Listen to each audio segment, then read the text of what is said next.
Greetings and salutations, friends and gamers of all stripes. My name is GM Dave. I am your man behind the screen, and I have to tell you, lately, I've been feeling a little bit disenfranchised with 5th edition. Now, there's a few reasons as to why that is, and we'll be getting into some of those reasons a little bit later in the week or really we'll be getting some key examples a little bit later in the week when I finally go into the newest Unearthed Arcana. You know, it's already been a little over a week since it was released. Might have actually been close to 2 weeks, but you know, we get to these things as we have the time to do so. Really actually curious to dive into this one because a lot of the stuff available in it, for those who don't know, the new Unearthed Arcana goes hand in hand with the new 5e supplement that's being released, which is the, I believe, Guildmaster's Guide to Ravnica. And it's the races of Ravnica, or some of them at least, are what is being released. And some of those races, in particular the first one in that list, are races that I am familiar with, not from Magic the Gathering, which is where Ravnica originated from, but from previous editions of Dungeons & Dragons. Specifically the Loxodon, which is the first race featured in that Unearthed Arcana.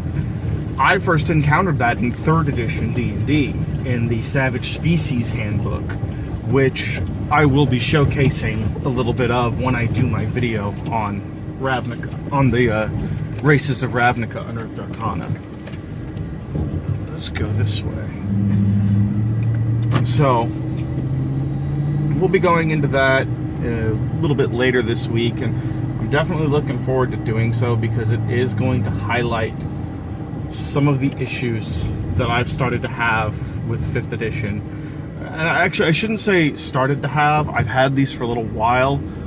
I should really say it's more issues that are really starting to finally gnaw away at me. But suffice it to say, 5th edition has started to disenfranchise me a little bit because there are some key elements to its design that are just not well done. While I do still hold that the game is fantastic for a pick up and play experience and is definitely a great way to get new players involved, I do think that they could have and should have done a lot better in terms of clarifying things. The rules are too vague. What you can do within the rules is too vague. Far too much of the game is left up to the interpretation of your GM, which, if you have a good GM, that's perfectly fine. If you got a good GM who's flexible, who really knows how to just think on their feet, can make a ruling and remain consistent with it, it's probably not going to be much of an issue. But that does add a little bit of extra and unnecessary work for them. Or at least in my opinion, it should be unnecessary. Things like ruling how mounted combat works and what attacks you can do while mounted, and what your mount can do, things like that. 5e keeps it really vague. It shouldn't be. You should be specific. As a designer for these games, you should be specific about your rules. Reduce the number of questions as much as possible. I applaud D&D, or I should say actually I applaud the D&D team at Wizards for trying to keep 5th edition simple and quick to use, easy to pick up and play. But I don't think they've actually accomplished their goal. Because while it is easy to pick up and play, the problems with it become apparent very quickly. Because the rules are so vague, because things are not laid out so clearly, it makes it difficult for less experienced GMs, newer GMs, or even just GMs who aren't that good at thinking on their feet, which you really should be if you're a GM. As a GM, that's something you got to practice. You need to think on your feet. If you can't do that, you have to practice it. But 5th edition makes it even more difficult because of all the inherent vagary written into it, which has always been my biggest problem with the system. And lately, that's started to really eat away at me. The other thing that for me is huge is just I'm noticing more and more the lack of viable options, of viable choices in 5th edition. A lot of the different archetypes between the classes, a lot of the new races or different races, quite a few of the things that they've been coming out with are just not that great. There's exceptions, of course. There's quite a few races, I believe, in Mordenkainen's, the most recent book. Mordenkainen's Tome of Foes includes some new races, as did Volo's Guide to Monsters, included some new races that were really fantastic. But some of the races included in the game are just not impressive. They don't give you all that much that's particularly fun or useful or exciting. Same thing with some of the classes. Some of the classes, as enjoyable as they can be to play, the progression of them is just not handled well. My favorite class in the game, I've gone on record as saying, is the Cleric. But even though that is my favorite class to play, I will fully admit the Cleric progression is terrible past level 10. Because past level 10, pretty much every level is either you're getting an ability score increase, you're getting spell slots, with the potential access to new levels of spells. And new levels of spells, definitely cool. Definitely a lot of fun. I mean, spells are fucking great. You know, some of the actually really the most exciting stuff in the game does come from spells. But in terms of the actual character progression, just unlocking new spell slots, getting a higher proficiency, and once every 4 to 5 levels, getting a new class ability, which actually you're not even really getting a new class ability, you're just getting boosted old class abilities. It's really, really not that fun to play. Or, well, it's not that exciting to get new stuff in terms of what the class itself gives you. It's exciting to get the new spells, but the class doesn't really provide a whole lot more beyond that compared to some of the other spellcasting classes, which is really unfortunate. I still love it. It's still my favorite to play. That's not going to change. But yeah, the progression system for a lot of these classes, I've noticed there's some serious imbalance there. There are less times in 5th edition compared to other editions where you have what were termed as dead levels where you don't get anything except for maybe a boost to your saving throws or your attack bonus. But the unevenness of the progression system for some of these classes, it's really noticeable.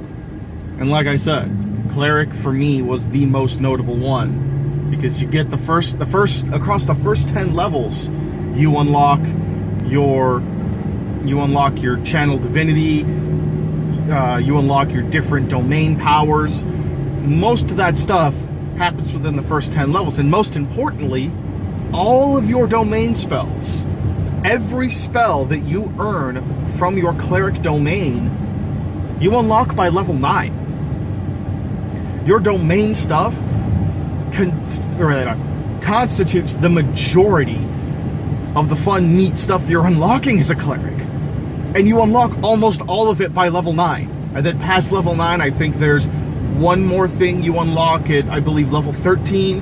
And then one of your earlier level abilities that you get at level 6 gets boosted at level 17.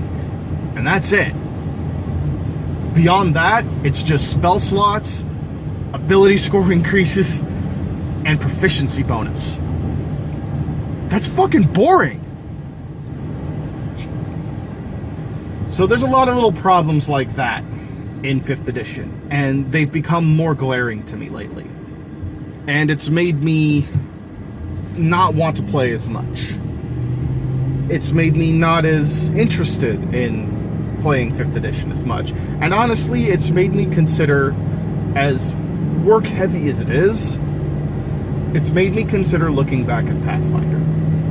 Which leads me into the other part of this video. I have actually been looking into Pathfinder 2 lately. I'm actually joining a playtest group that should be starting this Saturday.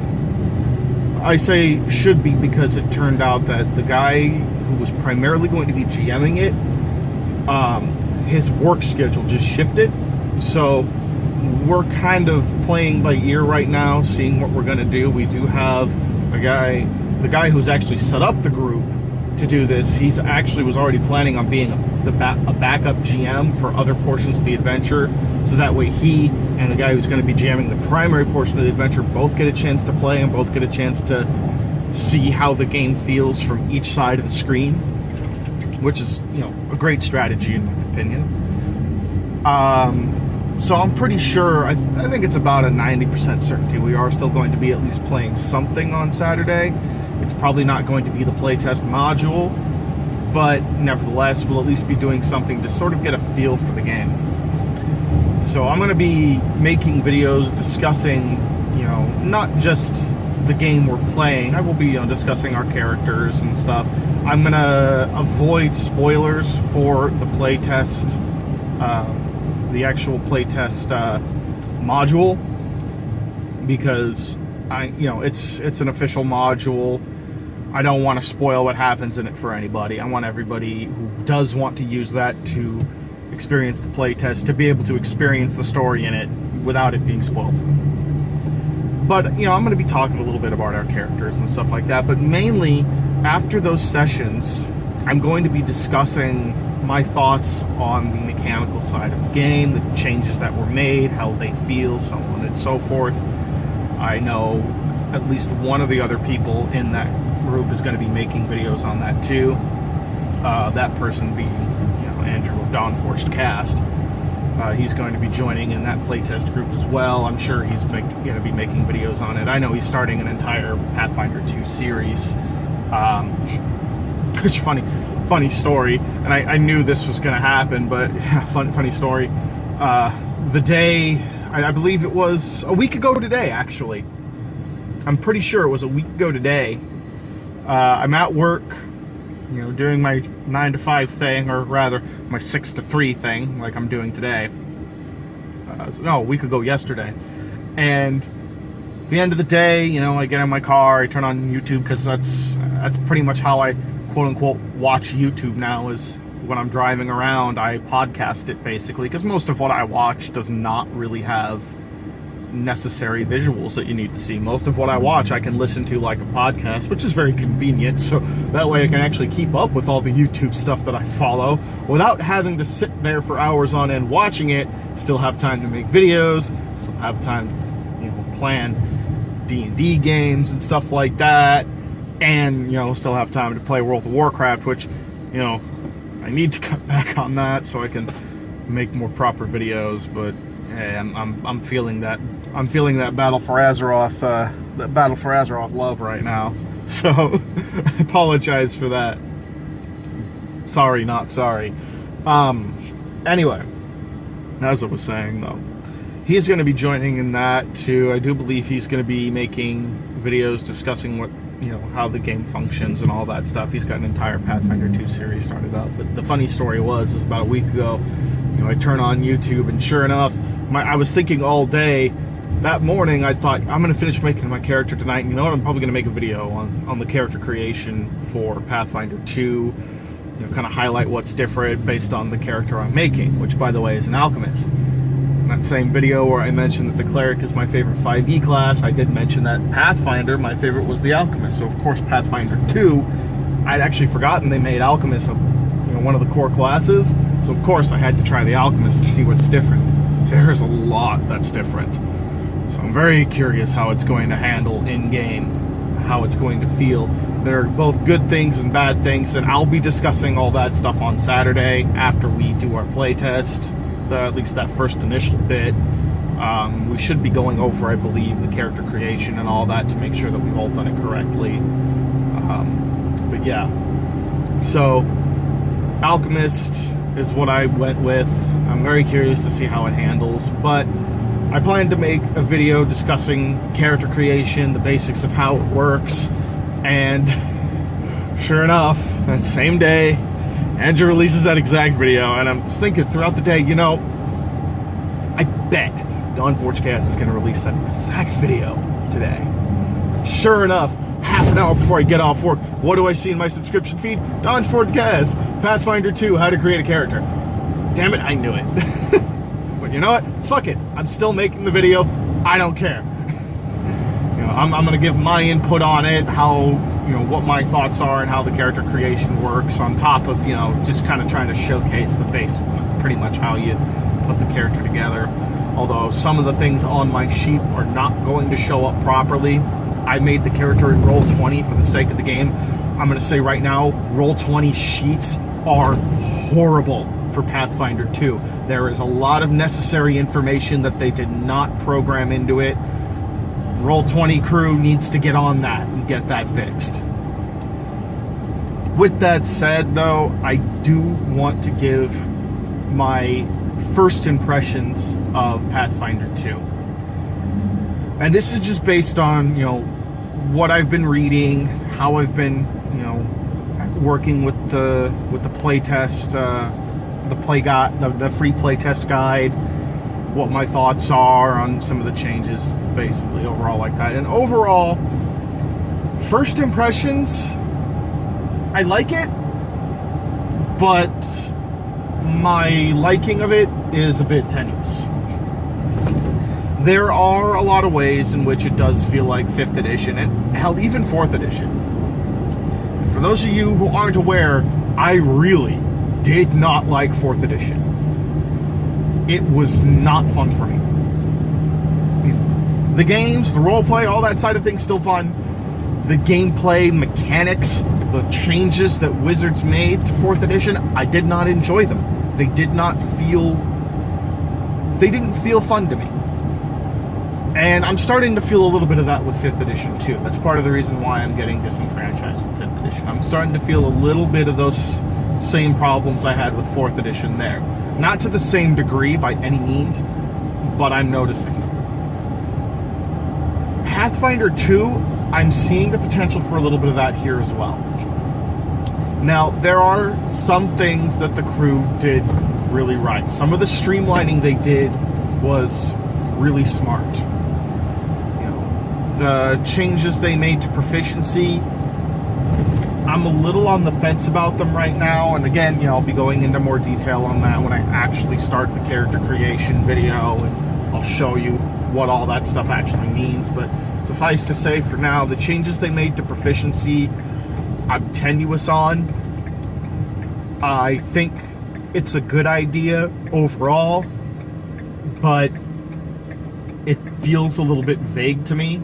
I wish it didn't.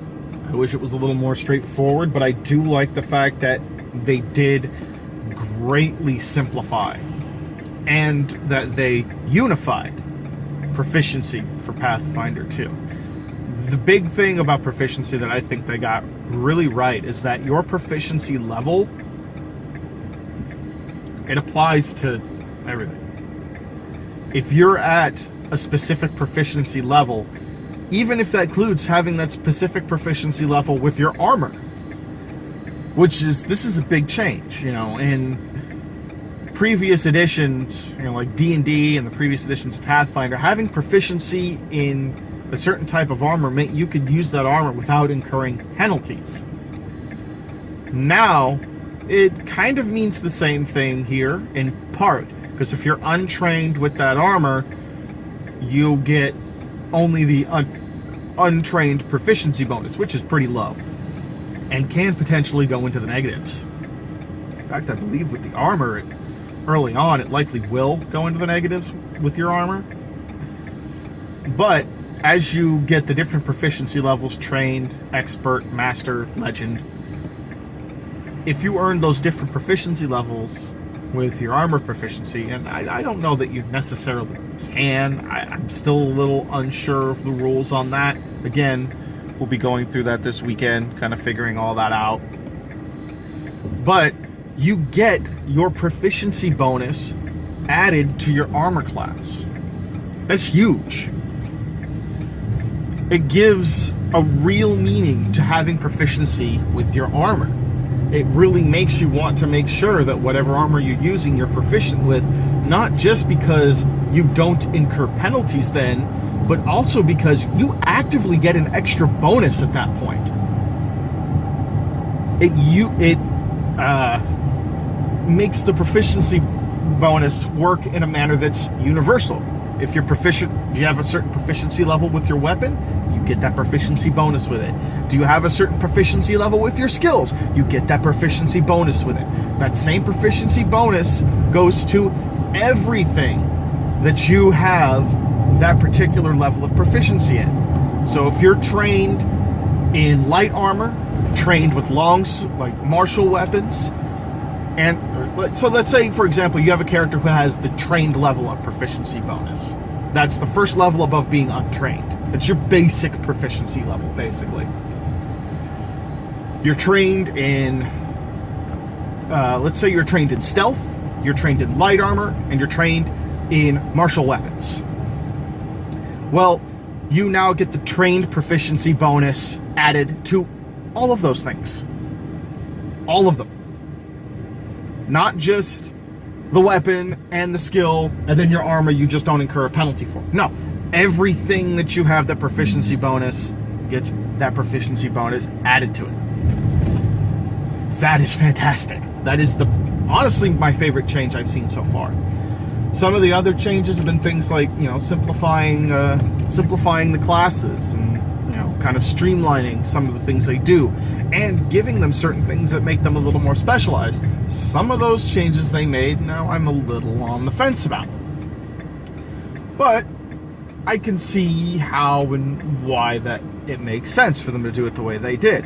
One such change, and this is one that got a lot of people talking when I had first heard about it. And I first heard about it a couple of months ago. One such change, for example, is attacks of opportunity. Previously, across, D&D and Pathfinder, attacks of opportunity could be done by anybody.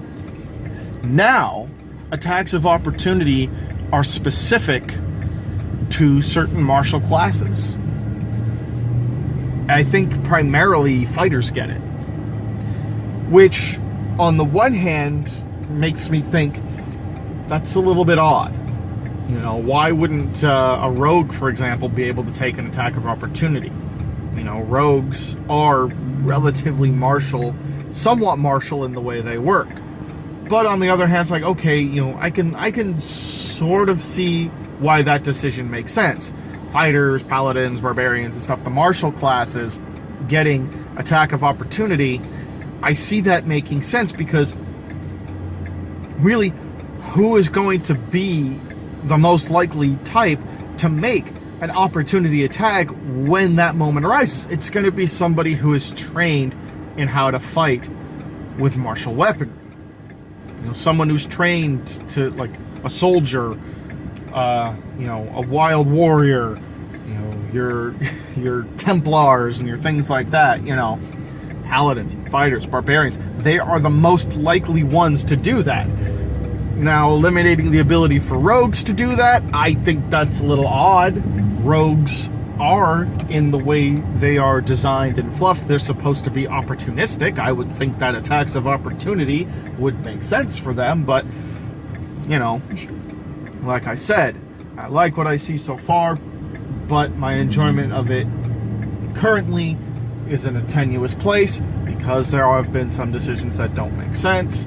Hey, you know what? It's playtest material. It's subject to change. So, that's just a couple examples of some of the changes I've been seeing. And I'm going to go into considerably more detail about differences, changes that have been made, changes to the philosophy of how the game was designed, things like that. When I do my character creation video, I'll touch into that a little bit, but mostly after the first session on Saturday, once I get a real feel for some of those changes. Because, as I mentioned, My favorite Pathfinder class was the Alchemist. The last Pathfinder character I played was an Alchemist. The first Pathfinder 2 character I'm playing is an Alchemist. And there are a lot of differences between the Pathfinder 2 Alchemist and the Pathfinder 1 Alchemist. Some of them very good, others I'm not so sure about.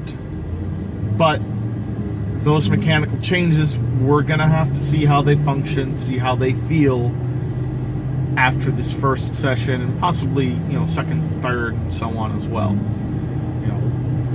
I'll give my final verdict, of course, at the end of the entire playtest, but for now, suffice it to say, D&D 5th edition, I'm starting to feel a bit disenfranchised about, so I'm looking towards the possibility of actually moving to primarily playing something else.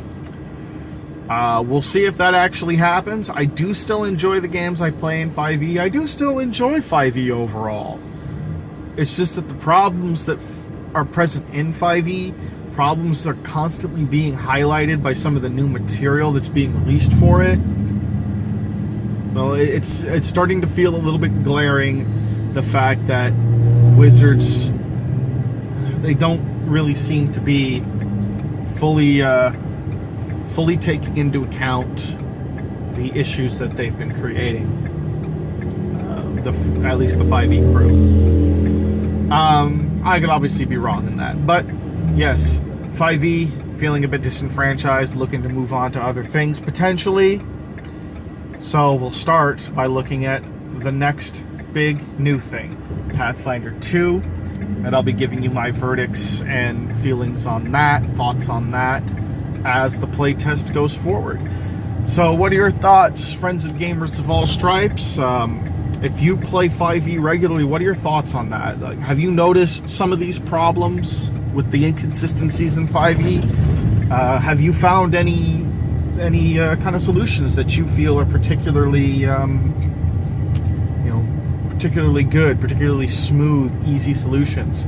Let me know in the comments below what your thoughts are. If you like my content, please feel free to subscribe and hit that bell notification button. Follow me on social media as well for more regular notifications. I post notifications on all of my social media pages as my videos go live, so that way I make sure everyone is notified when my videos are up, so you don't miss an upload.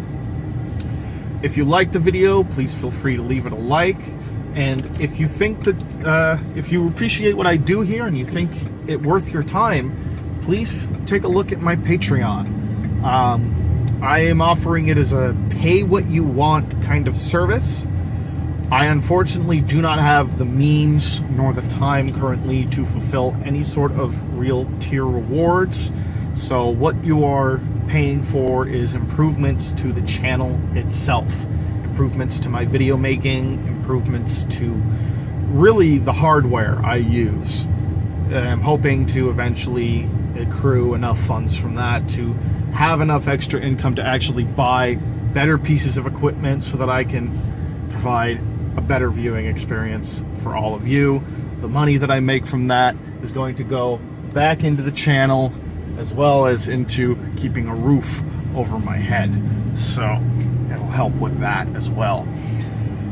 So yes, if you appreciate what I do, you find it worth your while, donate what you will. And if you don't want to donate, hey, that's fine too.